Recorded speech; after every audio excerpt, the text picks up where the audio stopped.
Hello friend, আর কোনো সবুর হচ্ছিল না। সিধা ট্রেনে উঠে পড়লাম বেলঘরিয়া যাওয়ার জন্য, ব্যারাকপুর লোকাল। তো আমাকে মহাজন জিজ্ঞাসা করছে, ভাই কোথায় যাচ্ছিস? আমি বললাম যে গিলতে যাব। তো ওকেও তুলে নিলাম। তো তুলে এবার ট্রেন ছেড়ে দেওয়ার পালা। তো ট্রেনে উঠে গেলাম। তো ট্রেনে ওঠার পর ট্রেনে বসে আমি দেখাচ্ছি খেতে যাব। তো খুব খুশি, গেলার ব্যাপার না, খ্যাটনের ব্যাপার থাকলে আমি খুব খুশি হই। তো ট্রেন সেই চলছে, যাচ্ছে খুব। আর আমি তো খুব খুশি, পাশ থেকে অনেক মেয়েরাও দেখছিল। তো ভাবছে যে কোথা দিয়ে জোকার এসছে, খালি এরকম দুই দেখাচ্ছে, হাত নাড়াচ্ছে। তো আমরা আমাদের ব্লগ করতে ব্যস্ত। তো ব্লগ করতে করতে একটুখানি বাইরের ভিডিও নিচ্ছি। তো ফাইনালি আমরা বেলঘরিয়ায় পৌঁছে গেলাম। বেলঘরিয়া পৌঁছে তো ট্রেন থেকে নেমে তো বহুত খিদা পেয়েছে। তো আস্তে আস্তে এবার এগানোর পালা, খাওয়ার দোকানে যাওয়ার পালা। তো ফাইনালি আমরা খাওয়ার দোকানে চলে আসলাম বেলঘরিয়ায়। খাবারের দোকানের নাম পপ ফুড। তো ওখানের মেনুগুলো দেখলাম, সবই তো খেতে ইচ্ছা করছে, কোনোটাই বাদ দেওয়ার জন্য আসিনি।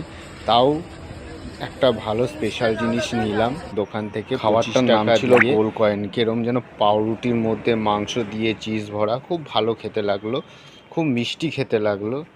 এটা আগেই মহাজন খেয়েছিল, আজকে আমাকে মহাজন, এই দোকানের ট্রিটটা মহাজনই দিল। হেভি খেতে লাগলো। তো মুখ দিয়ে তো আগেই জল পড়ে যাচ্ছে। তো খেয়ে আমি মহাজনকে বললাম খুব ভালো খেতে, একটু খেয়ে দেখ। মহাজন তো খাবে না, তাও জোর জবরদস্তি একটু দিলাম। যতই হোক মহাজনের জিভ দিয়েও তো জলটা পড়ছে নাকি। আর খাবারের একটুখানি এই পাশ ওপাশ করে একটু ভিডিও করে নিলাম।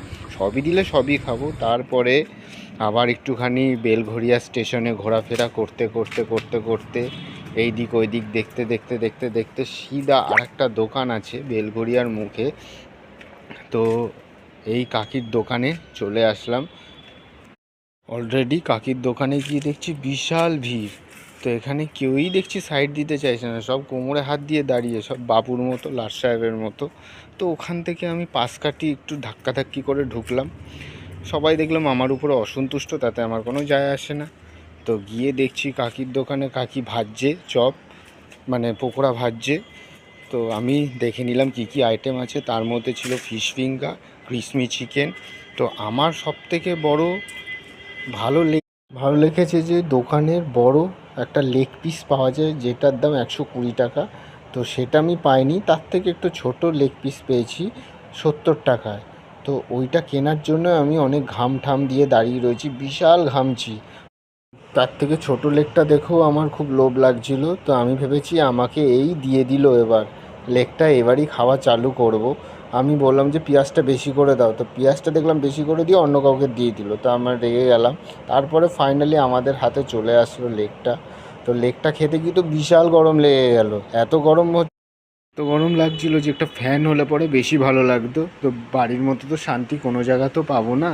তো যাই হোক, একটুখানি স্টেশনে বসে যে একটু হাওয়া খাবো তারও উপায় নেই। তো কি করব, এইভাবেই আমি লেকটা বসে বসে একটু আনন্দ সহকারে খাচ্ছি।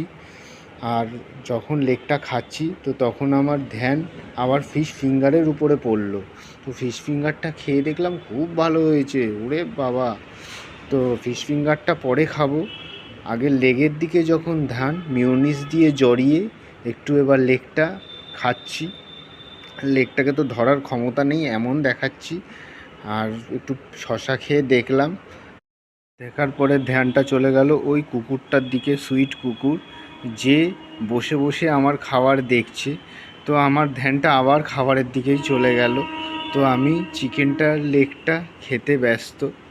তো লেগটা খেতে এতটাই ভাল লাগছিল যে ধ্যান আর কোনো দিকে নেই, শুধু লেগের দিকে। আমি কেন, বাদবাকি যে আশেপাশে যে কটায় মেয়ে আর ছেলেরা বসেছিল সব ধ্যান ওই নিজের খাবারের দিকেই। আর একজন তাকিয়ে তাকিয়ে আমাদের খাবারগুলোকে হয়তো দেখছিল, সেটা হচ্ছে ওই কুকুরটা। তো ওকেও দিতে হবে কিছু, আগে নিজে খেয়েই পারছি না। যেইভাবে খাচ্ছি নিজের মুখ দেখে নিজের মনে হচ্ছে যে নিজের মুখের মধ্যে দুটো গালে থাপড় মারি যখন আমি ভিডিওটা দেখছি। সরি। তো যাই হোক, ওকে খাওয়ার পরে এবার দিলাম যে তুইও খা। কেউ দিচ্ছিল না ওকে একটা কিছু, সব খেয়ে দিয়ে ডাস্টবিনের মধ্যে ফেলছিল। তো আমি ওকে একটা হাড্ডি দিলাম যে খা তুই বাবা, আমি আছি তোর জন্য। আর বাদ বাকি চিকেন পকোড়া আরও দুটো করে নিয়ে নিলাম। এখানেই আমাদের ভিডিও শেষ, পরের ভিডিওতে আবার দেখা